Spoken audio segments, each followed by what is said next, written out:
Um abraço muito especial para você que está ligadinho no programa Saiba Mais. E hoje vamos falar sobre a reforma do direito canônico em questão da nulidade matrimonial. Para falar sobre esse assunto, eu trouxe hoje no programa o diácono Genivaldo Maciel Ferreira.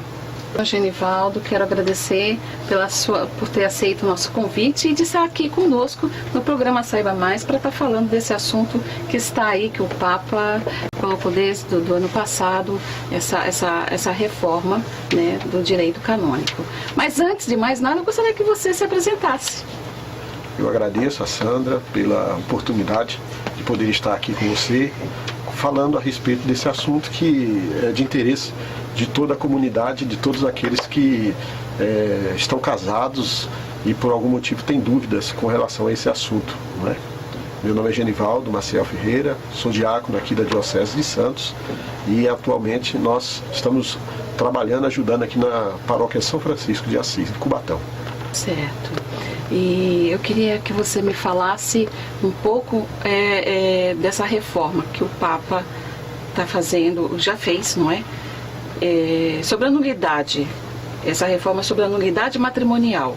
Justamente o nosso Papa Francisco, preocupado com a situação de muitos católicos batizados que recorriam à igreja para saber a questão dos seus casamentos que já haviam fracassados por algum motivo, né? E essa procura pela igreja para que a igreja pudesse dar uma resposta com relação àquela situação que eles estavam vivendo. O Papa, nesse ano da misericórdia, ele escreveu um documento apostólico, que é esse documento aqui, para que, através desse documento, pudesse entrar em vigor a partir do 8 de dezembro de 2015, a fim de que nas dioceses que tivessem condições pudessem se criar os tribunais judiciais que iriam responder através de consultas, através de investigações, através de técnicos, pessoas qualificadas a respeito desse assunto, colocando o bispo diocesano como juiz para essas causas. E, logicamente que ele vai, junto com o seu trabalho, vai ter uma equipe formada de pessoas capacitadas nessa área, a fim de que possa dar uma resposta para aqueles casais que se separaram, que já não existe vínculo nenhum, para dizer se aquele casamento, de fato, ele não teve nenhuma validade, ou se aquele ato que foi contraído, de fato, ele é um ato válido, né? Se essa equipe é que vai dizer isso. Mas, diácono, o Papa, ele tomou essa decisão, claro, depois de ter estudado muito, verificado, pelo motivo de que muitos processos, né, de anulação matrimonial estavam, quando eles deram entrada no processo de uma anulação matrimonial, esse processo, na realidade, ele tem que durar um ano, se for na primeira instância. Se for na segunda instância, 1 ano e meio, mais ou menos. Só que isso já estava assim, não estava acontecendo, devido a muitos processos de anulação. Aí foi quando ele, então, pensou na possibilidade, ele pensou na reforma, né, de antecipar isso, fazendo isso um processo mais rápido? Na verdade, há uma procura muito grande de casais que, em sua situação matrimonial, se viram incapazes de conviver juntos por diversas situações, ou situações de vida familiar, situações psicológicas, de doença, e aqueles casais, na verdade, não tinham vínculo algum. Se separaram, constituíram outras famílias e recorrem muitas vezes à igreja, no caso, antigamente ao tribunal. Isso ia para um tribunal e essa espera era muito longa, não é? Então o Papa, ele convocou um sínodo dos bispos para tratar desse assunto, né? E ali, nesse sínodo, ele, juntamente com outros bispos, foram vendo a situação a fim de dar uma resposta mais rápida para as pessoas, para o cônjuge, no caso, que recorreu à igreja para saber a sua situação. Como um batizado, como uma pessoa participante da igreja, o cônjuge vai até a igreja para saber qual é a sua situação. E a igreja tem que dar uma resposta. E essa resposta não pode ser uma resposta que vai levar muito tempo, né? Então, é uma forma de amenizar o sofrimento do casal, né, do cônjuge, daquele que está sofrendo, por às vezes até entender que está num ato errado, numa atitude errada. Então a igreja deve lhe dar uma resposta a respeito da sua situação. Então o Papa, ele quis amenizar a espera, o tempo, e com os tribunais agora diocesanos, aquelas dioceses que tiverem condições de montar os seus tribunais diocesanos, esse caso da nulidade matrimonial vai ser resolvida em primeira instância, sem ter a necessidade de recorrer à segunda ou à terceira instância. Ele já é resolvido ali na primeira instância.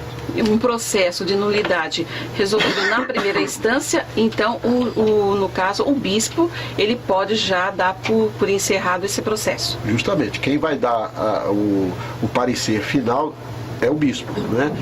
Ou o vigário, o bispo geralmente, como juiz da sua diocese, ele pode constituir um vigário, nesse sentido, vigário judicial, para que esse vigário judicial, juntamente com toda aquela equipe, né, uma equipe multidisciplinar, vai estar avaliando cada situação, cada caso é um caso especial, cada caso é um caso, não dá para comparar um caso com o outro, né? Cada pessoa, cada indivíduo é uma pessoa que tem a sua situação familiar, o seu jeito de ser, e deve ser avaliado cada caso individualmente. Certo. Né? E dada a resposta individualmente para cada situação.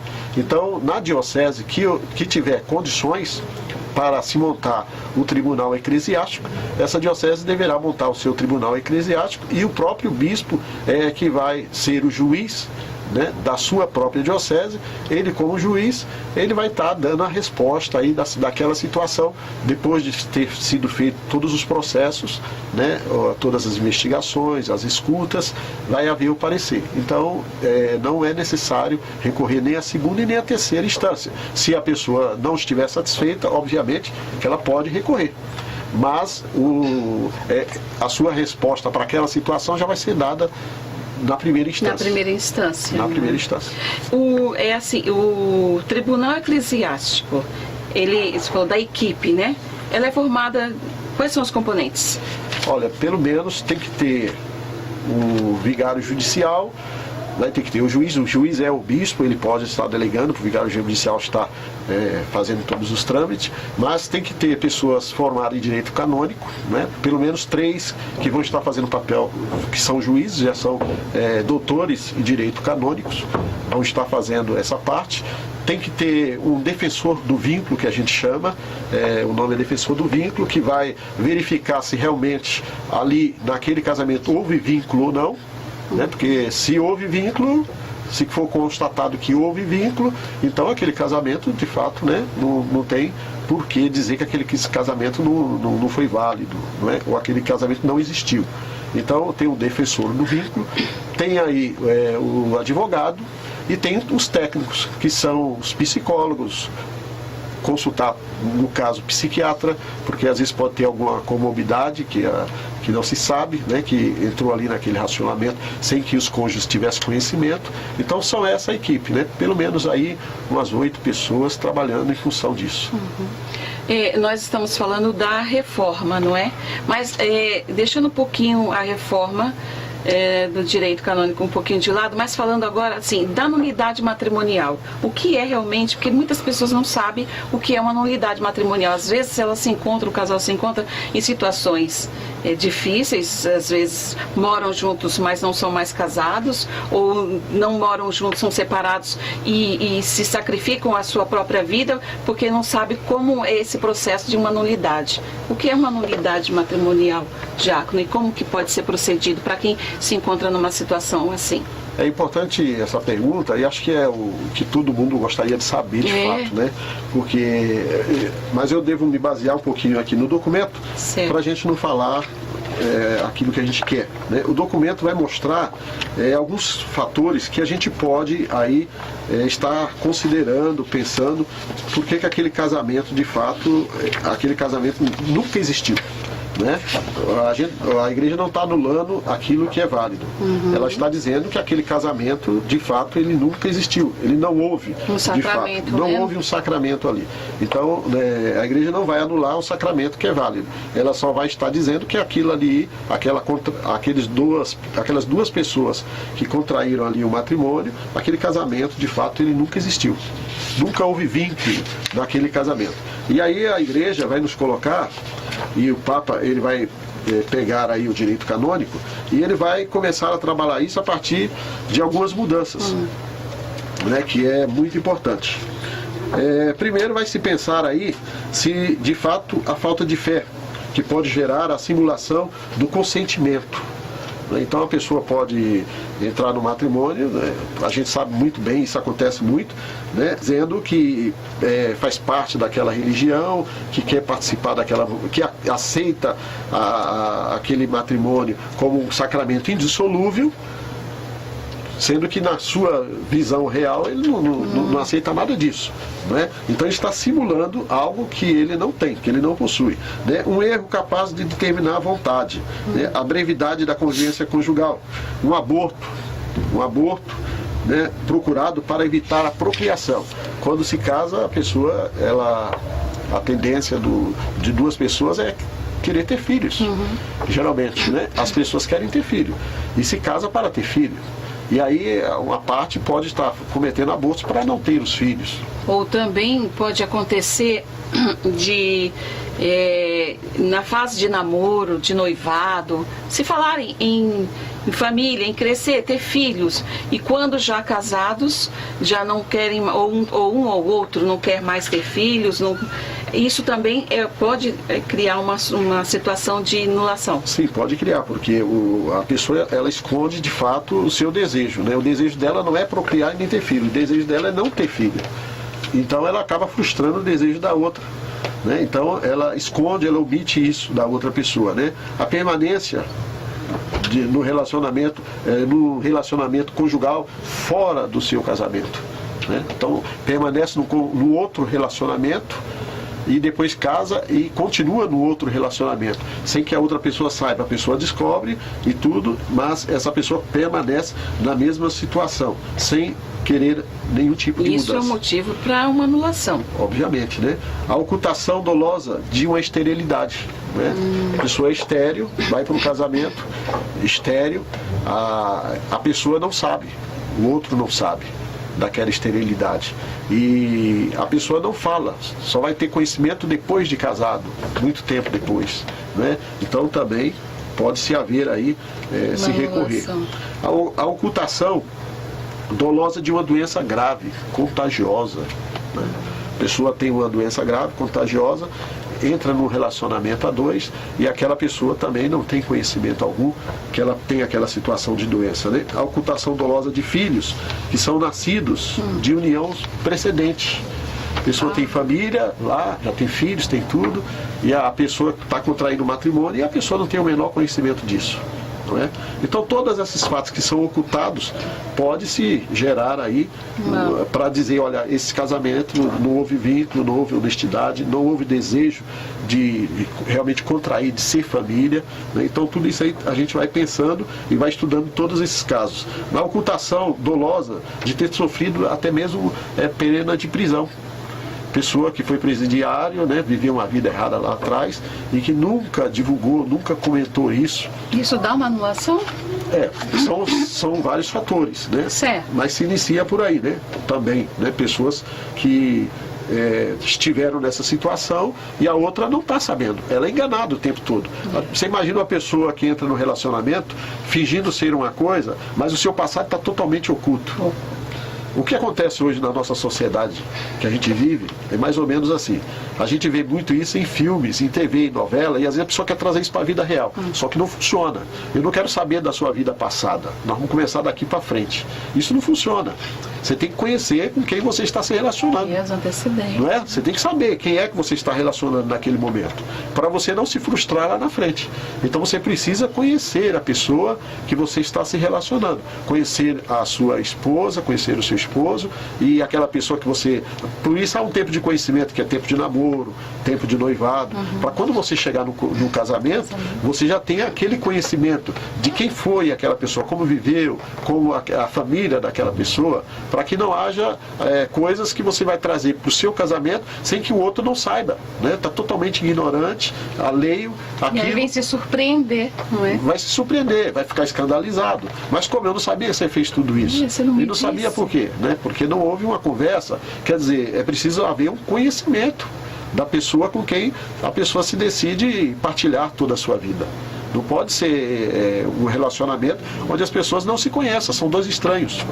Então isso pode acontecer, não é? Uma causa para contrair completamente estranha a vida conjugal, seja, né, uma gravidez não prevista da mulher, não é? A violência física provocada para extorquir consentimentos, né? A pessoa, hoje nós temos casos de mulheres que são agredidas constantemente, né, por parte dos seus maridos, né, e são agredidas e até mesmo violentadas por esses próprios maridos, né? Então violência constante, tanto física como psicológica, em muitos casos, né? Então esse tipo de coisa tem que ser tudo avaliado. A falta do uso da razão comprovada através do médico, do laudo médico, psicológico, né, do uso da razão para estar contraindo aquele matrimônio. Uma pessoa que... E aí vai seguindo outros casos, né? Existe um caso que eu acho assim, que é até muito comum, né? O casal está namorando, de repente a moça fica grávida. Aí a família quer que eles se casem. Sim. Né? Então, vai chegar no matrimônio? Chegam, eles se casam, mas por uma pressão familiar. Uma pressão familiar. Esse casamento não houve um sacramento. Não houve um sacramento. Essa união não houve um sacramento. E dentro da nossa realidade que a gente vive hoje, muitos casais às vezes contraem matrimônio justamente por esse motivo que você está falando. Uma pressão familiar. Uma pressão familiar, não é? Não há um amadurecimento por parte nem do noivo nem da noiva, não é? Não há uma vontade de casar naquele momento, de contrair uma família naquele momento. Simplesmente foi um ato que houve, que esse ato vai havendo outros atos que na verdade lá na frente não vai trazer nem alegria, nem felicidade, nem para um e nem para o outro, não é? Porque se tornam, às vezes estão imaturos naquele momento, não é aquilo que eles querem e são forçados a fazer por causa do pai, da mãe, ou por causa de uma condição social também, né? O que vão dizer os meus vizinhos, meus familiares, né? Onde a preocupação sempre... O que vão dizer, de repente eu apareço grávida e agora? Nossa, o que vão falar de mim? Então, antes que isso aconteça, vamos casar, né? Então, esse casamento... E casar logo antes que a barriga apareça. Antes que a barriga apareça. Então isso aí entra dentro também de um caso desse que tem que ser analisado e avaliado, né? Sim. Para isso tem essa equipe que vai avaliar. E um casal que já convive há muitos anos, casados há muitos anos, já tem filhos e tudo, esse tipo de relacionamento pode, por um motivo forte, uma questão que só lá vai acontecer, não sei, pode ser anulado? O casal tem 30 anos de casados, com filhos, e de repente, por uma razão muito forte, eles querem anular esse casamento. A questão dos filhos e do tempo do casal, mas vamos avaliar qual a qualidade de vida que esse casal teve nesses 30 anos, como foi a vivência desse casal, não é? Eles realmente têm noção desse compromisso, de vínculo, de sacramento matrimonial, de família, né? Como eles estão vivendo tudo isso? Então tem casal que às vezes estão ali, entraram por motivos errados nesse relacionamento, continuam vivendo de forma errada e vão vivendo de forma errada. Né? Até que um dos dois resolva tomar uma decisão na vida, né? E desejem ser feliz. Todo ser humano busca a sua felicidade de uma maneira ou de outra. Sim. E ele procura no outro compartilhar essa felicidade. Às vezes ele não encontra essa felicidade no outro e vai se tornando cada vez mais infeliz no seu dia a dia e na sua vida. E fazendo também a outra pessoa. Vai fazendo a outra pessoa infeliz e os filhos conseguinte, vão também sofrendo, vão também se tornando infelizes, porque vai vendo o relacionamento desgastado, né, do pai e da mãe, e isso vai trazendo cada vez mais infelicidade. Então, é preciso, todas as questões, elas são estudadas e avaliadas, né, para que possa se dizer de fato se houve ali, naquele relacionamento, naquele matrimônio que foi contraído, há uma nulidade matrimonial ou não, né? Aquilo é válido ou não é válido. Então, o desejo é dizer que, e ajudar de maneira, a igreja tem alguns segmentos que fazem isso, ajudar o casal a superar as suas dificuldades e a viver bem, né, de todas as maneiras. Por isso o processo, primeiramente, quando se procura o sacerdote da sua igreja, ele, como conhecedor do casal, da família, ele tem que buscar, primeiro, conciliar esse casal, né? Só no caso de impossibilidade real é que se vai buscar uma instância, a primeira instância que seria o fórum, né, o juiz do caso, ir até na diocese para poder verificar a questão dessa nulidade, né? Mas, em princípio, se busca unificar, fortalecer a família, né, de todas as formas possíveis. Não há possibilidade. Às vezes o que acontece é que quando chega nessa fase da nulidade matrimonial, os casais já contraíram outros relacionamentos, já têm outra família, já estão vivendo em outra situação, que não há a menor possibilidade de voltar atrás, né? Já estão vivendo uma outra vida, já estão separados, quer dizer, não buscaram ajuda, não buscaram caminhar juntos para tentar solucionar as dificuldades que foram surgindo. Então, quando chega nesse processo matrimonial da nulidade, muitas vezes os casais já estão vivendo uma outra vida. Nossa. E aí não tem como, né? E às vezes até por falta de um conhecimento, não é? De uma... conhecimento. Porque o que mais a pessoa quer, o casal quer, numa situação dessa, é cada um ficar livre totalmente, né? Para contrair, então, uma segunda união.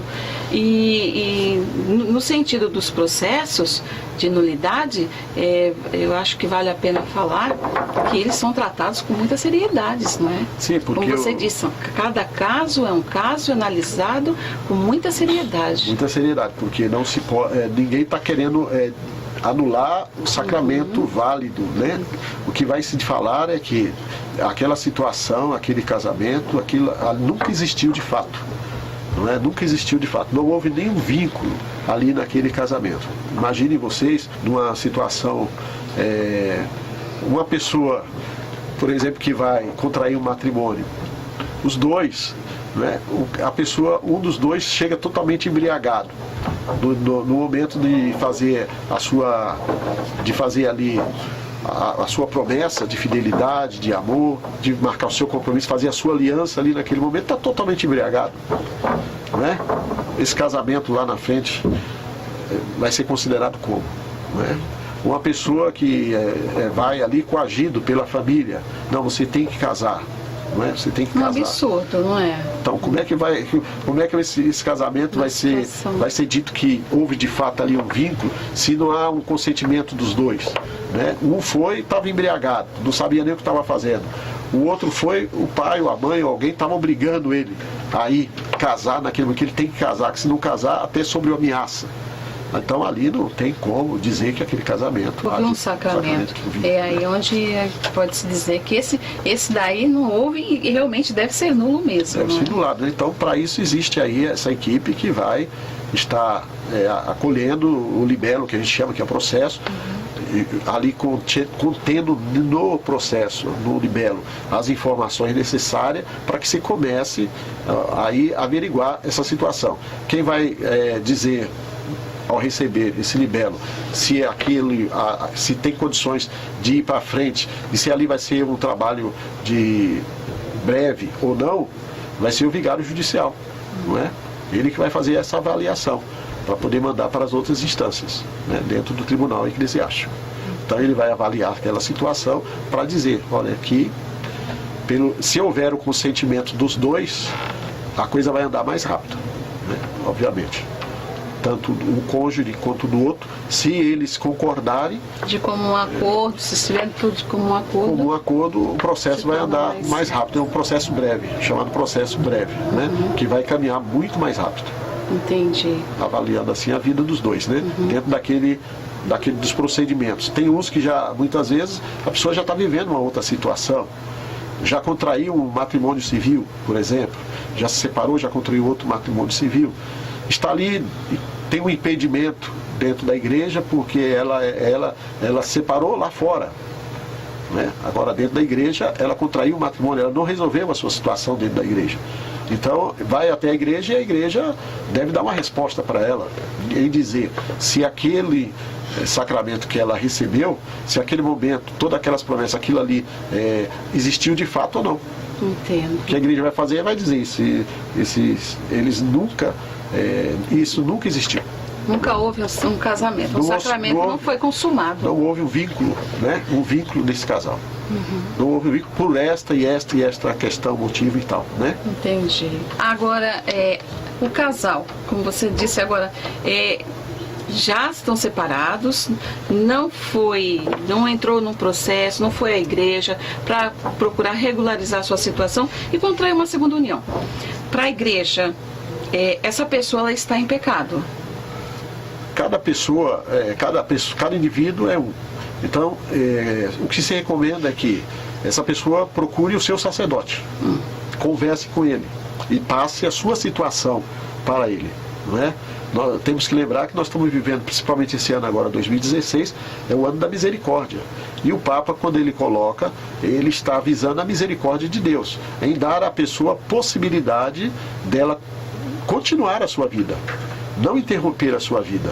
Não é? Por um ato errado, eu não posso deixar que um ato errado que eu cometi na minha vida, esse ato pese na minha vida pro resto da vida, vamos dizer assim, né? Não, eu tenho que ter a liberdade de poder viver, contrair um outro casamento de forma digna, madura, honesta, de forma consciente. Então, quem vai possibilitar, quem vai me dizer, ali vai ser o sacerdote. No princípio, ele que vai dizer, né, como eu posso estar agindo diante daquela situação. Ele é que vai me dar as orientações para o casal, para a pessoa, para o cônjuge que procurar. Ali ele vai fazer a orientação necessária. É ele quem vai dizer isso. Né? Entendo. Na questão da pessoa, o casal, no caso, a pessoa em si, receber o corpo de Cristo, poder comungar, essa pessoa que foi casada, hoje é separada, ela não pode comungar. Eu acho que foi um dos motivos também que o Papa se interessou muito, foi em agilizar esses processos para que as pessoas em situações assim tivessem já a possibilidade da regularização da sua vida e poder receber Jesus, para poder chamar mais essas pessoas para a igreja, para Deus, não para a igreja, mas para Deus, porque de uma certa forma, eu não sei, estou fazendo uma pergunta, de uma certa forma elas acabam ficando mais distantes de Deus, né? Porque se encontram impossibilitadas de estar comungando, de estar recebendo Jesus Eucarístico. E uma vez agilizados seus processos, né? Ela tem condições de se aproximar mais de Deus, de receber Jesus através da comunhão. E eu acho que a preocupação também do Papa também é essa. O que existe, o que o Papa coloca é que a pessoa não pode estar sofrendo, vivendo uma vida de sofrimento, não é? Porque imagine a pessoa ter aquele desejo e está sendo impedida de se aproximar de Jesus, mas o foco não é esse. O foco do Papa é que a igreja ela tem o batizado, aquele que foi batizado na igreja, ele vai até a igreja e ele tem o direito de ter uma resposta da sua situação. Eu estou de forma correta ou estou de forma errada? Então a igreja ela tem a obrigação de dar essa resposta para o batizado com relação à sua situação. A minha situação é essa, dentro de uma situação sacramental. Eu estou vivendo dessa e dessa maneira. Eu estou certo ou eu estou errado? Então a igreja deve dar a resposta para essa pessoa. E não deixar essa pessoa sofrendo anos e anos por causa daquela situação. Então, buscar agir com a misericórdia. A misericórdia de Deus. Como é que Deus trata o pecador? É acusando ele, é julgando ele, é condenando ele, ou é tratando ele com misericórdia? Vamos pensar na palavra de Deus, por exemplo, no caso da prostituta, que se aproxima de Jesus. não é? A prostituta é quem? Aquela mulher que estava lá esperando no poço de Jacó, querendo pegar água para beber. Jesus vai falar para ela: olha, você já tem o seu marido e agora você tem mais 2 ou 3 maridos, né? Então ela estava vivendo em pecado. Isso. Como foi que Jesus tratou aquela pecadora, não é? Como Jesus trata os pecadores? Com misericórdia e com bondade. Como a igreja deve tratar aquele que está em pecado? Com misericórdia e com bondade. Deve seguir sempre o exemplo de Jesus, né? Tratar com misericórdia e com bondade. A misericórdia e a bondade de Deus é que deve agir, principalmente nesses momentos. Então, compete aí ao sacerdote, né, que vai ter esse primeiro contato com essa pessoa, agir dessa forma, na persona de Cristo, tratar aquela pessoa com misericórdia. Entendo. É isso que o Papa, por isso que ele quer a agilização desses processos, né? Que esses processos eles sejam ágeis, rápidos, né? Mas não rápidos feitos de qualquer jeito, rápidos sendo feitos com muita competência, com muita qualidade, para que o batizado, ele de fato, ele possa prosseguir a sua vida. Entendi. Diácono, quais são as perguntas mais frequentes que as pessoas fazem em relação ao matrimônio ou a sua vida não estável dentro do casamento? Então, o que a gente ouve muito é essa questão da pessoa, pelo seu relacionamento a 2 não ter dado certo, ela está vivendo uma situação irregular totalmente, então ela não consegue se aproximar dentro da comunidade da Eucaristia, né? Não consegue se aproximar de uma confissão e também muitas vezes sente a discriminação por parte das próprias pessoas da igreja, que olha para ela como se ela estivesse numa situação totalmente irregular, uma situação de pecado. Né? Até para realizar um trabalho dentro da igreja, ela faz o trabalho, mas se sente, vamos dizer, eu estou fazendo aqui, estão olhando para mim como se eu fosse um pecador, como se eu estivesse agindo errado. Né? Então, o Papa lembra, e a igreja coloca sempre essa questão da misericórdia. Como é que a gente vai usar de misericórdia para com aqueles que estão numa situação irregular? Primeiramente, nunca é condenando, mas ouvindo, acolhendo, não é? Temos que acolher a todos, especialmente os pecadores, né? Os mais pecadores. Não podemos deixar a pessoa numa situação, porque está numa situação irregular, afastada do seio da igreja. Ela tem que trazer ela para o seio da igreja e ali dentro da igreja acolhê-la, amá-la, né, e orientá-la naquilo que ela precisa receber orientação. Então as pessoas muitas vezes não têm noção de que aquele relacionamento contraído, aquele cônjuge, casou, era muito novo, se separou e aí vive com isso aí por 30, 40 anos. Eu conheço um caso, por exemplo, que a pessoa agora está procurando. A pessoa foi lá para o Nordeste, achou a menina muito bonita e tal, contraiu um relacionamento ali, os dois se casaram. Quando chegou aqui, o cara já era casado. Já tinha filhos e tudo. Né?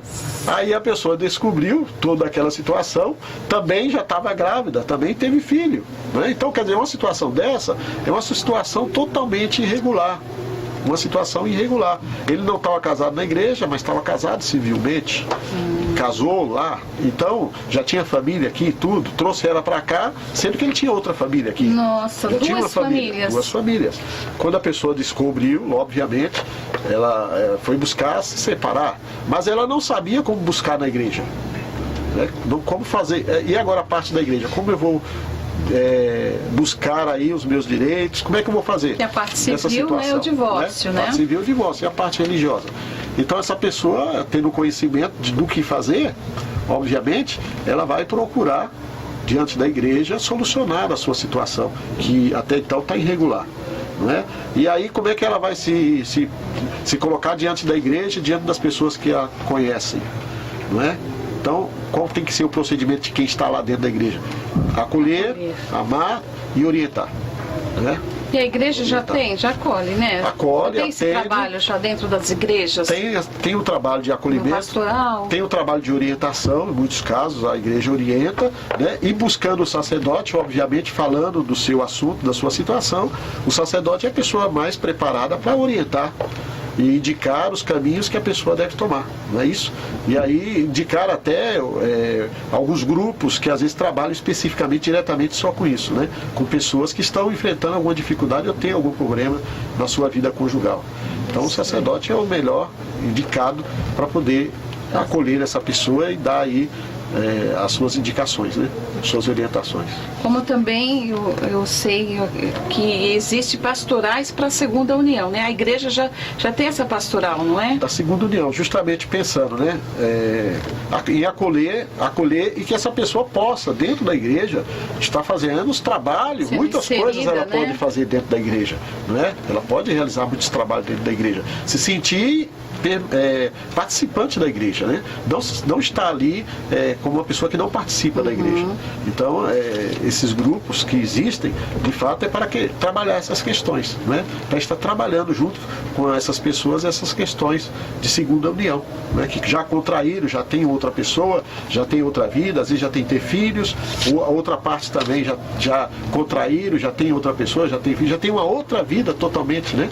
Então a igreja está aí aberta para poder ouvir, orientar e trabalhar com essas pessoas. Nada impede de que ela esteja trabalhando, atuando dentro da igreja, no sentido geral. No sentido geral, né? Nada impede, não é motivo para ela se afastar da igreja, pelo contrário.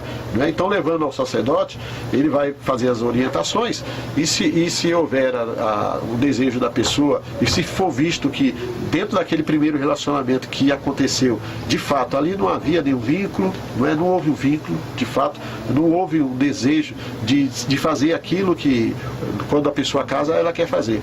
Não há desejo de ter filhos, não há desejo de viver juntos, não há desejo de fidelidade, né? Pelo contrário, às vezes esse relacionamento trouxe sofrimento e dor para a pessoa. Sofrimento, dor, e esse sofrimento e essa dor, às vezes, é muitos anos que a pessoa passa, né? Não vou me separar, tal. Não é que tem que se separar, tem que se buscar ajuda. Primeiramente, tem que se buscar ajuda, tentar salvar aquele relacionamento da melhor forma possível, né? Só em última instância, que não tiver jeito mesmo, né? Então, que é o que o Papa, né? Que muitas vezes as pessoas podem até achar que o Papa está querendo acabar com aquilo que é indissolúvel, mas não, porque ninguém pode mexer na doutrina da Igreja Católica, né? O casamento é indissolúvel, né? Mas quando não se ouve o sacramento, então ele quer regularizar essas questões para esse tipo de situação, né? Que às vezes a pessoa fala assim, mas como? Lá em Mateus, lá no Evangelho de Mateus fala, né? Que o homem deixará, né, seus pais, né? E viverá com a sua esposa. E o que Deus uniu, o homem não separa. Né? Então, mas como que o Papa... Não, ele só está apenas... ele não está separando o casamento, acabando com o casamento, o matrimônio, mas sim dando situações para aqueles que não ouvem o sacramento do matrimônio, que fique bem claro isso, né? Então, o que a igreja está falando olha, ali nunca houve um vínculo, nunca houve um casamento de verdade, nunca houve essa intenção. O que houve ali foi um engano, houve ali, existem elementos ali naquele casal que de fato comprovam que ali nunca houve de fato uma união. Né? Então ali não houve casamento, não houve vínculo, não houve desejo nem necessidade, nada disso. Então aquele casamento nunca existiu, de fato. Né? Você pega, por exemplo, uma lei nossa, Maria da Penha. O marido dela tentou matar ela, não só uma vez, né? E tentou matá-la afogada, tentou matar ela com choque, e ela recorreu à lei brasileira, e a lei brasileira não lhe garantiu os seus direitos. Ela teve que recorrer lá fora, a lei internacional, aí sim garantiram a lei a ela, o direito a ela, como mulher, para que ela pudesse ser assistida naquilo que era o seu direito. O marido tentou matá-la, não só uma vez. Então, que relacionamento é esse? Que união é essa? Né? Se a gente for reparar, não é? Qual foi a união? Quer dizer, o marido praticamente tentou matá-la não só uma vez, e quase que consegue, né? Deixou ela paralítica, inclusive. Então, é preciso se pensar. Uma pessoa que era bem conceituada na sociedade e que não foi levado a sério o direito dela como mulher, não é? Então ela teve que recorrer a tribunais internacionais para que o seu direito fosse garantido. Então, hoje em dia, o batizado, ele recorre à sua igreja, ao seu padre, ao seu bispo, para dizer para ele, olha, eu estou vivendo nessa situação, né? Isso, de fato, eu estou vivendo um sacramento, eu sou espancada, sou violentada, eu apanho, eu sou psicologicamente sou atormentada, né? Onde está o sacramento aí? Então, aí sim, né, é preciso se avaliar todas as situações para poder dizer para aquela pessoa, dar uma resposta para aquela pessoa. Eu me afastei do meu marido porque o meu marido judiava, batia em mim, batia nos filhos, eu corria risco de morte, eu tive que mudar de cidade e tudo. Então, onde é que está aí o vínculo do casamento? Não houve nenhum vínculo em nenhum momento, né? O professor Cônego dizia para nós, na nossa formação sobre isso, que teve lá, ele contou o caso de um casamento que houve, não é? Falando sobre isso, e a gente conhece casos, né? Às vezes a pessoa casa no mesmo dia, o marido quebrou tudo, deu uma surra da mulher no mesmo dia do casamento. Não. Quer dizer, esse casamento é válido, né? E houve casamento, houve vínculo nisso aí, o cara deu-lhe uma surra, quebrou tudo no hotel. Quer dizer, então não houve vínculo, não houve vínculo, né? Então, o que a igreja vai falar sobre isso?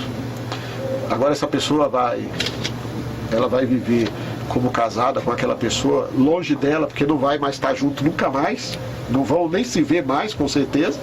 Vai viver aquela situação pro resto da sua vida? Não, logo vai sofrer, vai ficar naquela situação irregular pro resto da vida. Então compete à igreja, né, analisar, avaliar cada situação, cada caso, para estar dizendo, olha, aqui não houve casamento, não houve vínculo de maneira alguma, né? E essa pessoa tem o direito de recomeçar a sua vida e de ser feliz, sim. Né? De viver e ser feliz, de contrair até mesmo um novo relacionamento e ser feliz e poder viver a sua vida, né? Porque é para isso que nós existimos, queremos viver na felicidade. Foi para isso que Deus nos colocou, nos criou, não é? E o casamento é para isso, é para que eu me sinta bem com o outro e o outro comigo. É verdade. Né? Que haja essa alegria de poder viver juntos, partilhar juntos a vida, né? Ter a família, ter os filhos, né? Ser não egoísta, mas buscar a alegria e a felicidade do outro, fazer o outro feliz, né? E não judiar, maltratar e fazer o outro infeliz o resto da vida. Então, compete à igreja estar dando uma resposta para aqueles que procuram, que buscam a igreja para saber, a minha situação, vai expor a sua situação, e essa situação é válida ou não é? Ela vai expor, a igreja vai buscar avaliar o que ela está colocando, vai procurar testemunhas, né, que conhecem o casal para falar a respeito daquele casal, né, vai se munir também de outras pessoas que possam conhecer o casal, a fim de que possa estar falando também, né, ajudando a entender melhor a situação do casal. Então fica essa dica, se você está passando por um processo igual esse que nós estamos conversando, procure o seu pároco da sua igreja, vá conversar com ele, ou o casal, ou você, para determinar, né, para ser avaliado a sua situação e ver o que pode ser feito. Não é? Justamente. O importante... Viver dessa forma, uma forma inconstante, um relacionamento que não dá. É importante buscar ajuda. O primeiro passo é não ir buscar quando já se acabou tudo, não. Existem hoje grupos, trabalhos muito bons, pastorais muito boas, que atuam na área, né, de casais, podendo ajudar os casais naquela sua dificuldade, né? Eu posso citar, por exemplo, o encontro de casais, encontro de diálogo, que pode estar ajudando os casais numa situação de crise, numa situação de dificuldade. Porque no casamento não é aquilo dizer que tudo é perfeito, é 100%, não. Existem crises, existem dificuldades. A gente vai para o casamento achando que conhece a pessoa bem, conhece tudo da pessoa, e às vezes a gente não conhece, né? É no dia a dia que a gente vai conhecendo o outro. Não é verdade, dizer que vai conhecer a pessoa tudo, não é verdade. A gente vai se conhecendo no dia a dia e no dia a dia a gente vai mudando também, né? Nós não ficamos o mesmo. Passa-se um tempo, a gente age de uma maneira, pensa de uma forma, às vezes a gente vai buscando conhecimento, estudo, tem outros que não buscam nada, mas a tendência do ser humano é ir amadurecendo, né? E tentando melhorar. E melhorar, inclusive nos seus relacionamentos, né? No seu entendimento das coisas, do mundo. Então a gente precisa, muitas vezes, buscar ajuda para a gente se conhecer e conhecer o outro, não é? Porque é difícil amar quem a gente não conhece. É muito fácil dizer que ama alguém de longe. Agora, você conviver o dia todo com a pessoa, né, no dia a dia, é mais difícil. Quando você começa a ver os defeitos, não é defeito, é a forma de agir da pessoa, não chega a ser defeito, é a maneira de agir do outro, né? Aí fica difícil, às vezes, aceitar aquela forma de agir. Mas como eu posso aceitar? Então, a gente tem que procurar ajuda. Antes de querer se separar, cada um para o seu lado, procurar ajuda. Porque se viram ali alguma coisa de bom no outro, no início, será que essa coisa se perdeu? Não é? Então, se não há algo de fato ali que possa dizer aquele casamento é nulo, né? Então a pessoa pode buscar ajuda, né? Se não há uma omissão por parte de um dos casais, né? Como a gente já colocou no início, a pessoa quer ter o sonho daquela mulher é ser mãe. E o rapaz fala, não, nós vamos casar, vamos ter muitos filhos, nossos filhos vão ser maravilhosos e tudo. Depois que casa e tudo, o cara lá na frente fala, olha, desculpa, mas eu sou estéril. Imagina a situação daquela mulher que tem o desejo, a vontade de ser mãe e de que casou porque queria constituir família com aquela pessoa. Olha a frustração. Olha aí como lidar com isso, né? Então, é preciso que a pessoa se conscientize, que busque ajuda, que procure se orientar para que possa, de fato, essa pessoa possa, de fato, aí tentar salvar esse casamento, essa união, né? Fazer o possível para salvá-lo. Né? Mas se não for possível, dentro de um processo de nulidade, a igreja vai estudar para dizer, olha, de fato aqui não houve casamento, não houve união, não houve vínculo, né? Então a igreja vai procurar sempre defender o lado sacramental, viu? Sim. Embora o Papa ele abra essa abertura, abre a abertura, mas não para fazer uma coisa de qualquer jeito. É para dar uma resposta. Isso seria a última coisa a pensar. Olha, a sua situação, infelizmente, pensando naqueles casais que o vínculo já não existe, já se separaram, já constituíram outras famílias, já estão vivendo de forma totalmente diferente e tem outros fatores que a gente estuda e vai dizer, olha, de fato aqui nunca houve um casamento, né? O vínculo não houve nada, para dizer que esse casal é um casal. Na questão de honorários, tem muitas pessoas que querem anular o seu matrimônio, né, o casamento não consumado, vamos dizer assim, mas a dúvida deles, o receio é em relação a valores, porque se diz que os honorários são altos. Já agora nessa reforma, o Papa ele já fala de uma situação de que só vai ser cobrado aquilo que realmente, dos trâmites dos documentos. Então facilita também em relação a pagamento. Facilita, já em questão de pagamento, já vai facilitar porque vai ser uma coisa a nível de local, região. Então nós temos a Diocese de Santos, vai de Peruíbe até Bertioga. Então existe um tribunal aqui nessa região, o nosso bispo sendo juiz, já facilita. Você não vai ter que estar correndo para São Paulo, mandando para Roma, né, os processos, já facilita. Você vai ter uma equipe técnica que também já participa, já está aqui na região, né? Mesmo que tenha alguém convidado de fora, são poucos. A maioria são daqui. Então já facilita nesse sentido. Fazer o processo totalmente de graça, que é o que algumas pessoas às vezes pensam que agora vai ser de graça, você tem técnicos ali, profissionais, que vão trabalhar às vezes 10 horas em cima de um processo e dizer que todo esse trabalho vai estar sendo feito de graça é meio difícil. mas vai ser estabelecido um valor mínimo, onde a pessoa, com certeza, qualquer um vai ter condições de pagar. Né? Não vai ser negado a ela uma resposta daquela sua situação por causa da sua questão financeira, porque ela não tem condição de pagar. Né? Então, aquelas pessoas que não têm condição, como aquelas que têm condição, vai ser posto um valor, obviamente, que todos terão acesso, todos terão condições de ter acesso. Não vai ser a questão financeira não vai ser um obstáculo para que a pessoa tenha acesso àquilo que é um direito dela, de ter uma resposta da igreja com relação àquela sua situação específica, a questão da nulidade matrimonial. Então ela vai ter acesso. O dinheiro não vai ser um obstáculo. Não vai ser o problema. Não né? vai ser um problema, com certeza não. Tá, eu gostaria de salientar que o diácono, ele também é psicólogo. Psicólogo. Né? Que lá no início eu esqueci de falar. Ele é psicólogo, diácono, e eu queria agradecer mais uma vez a sua presença aqui e agradecer a vocês que estiveram nos acompanhando no programa Saiba Mais. Um beijo.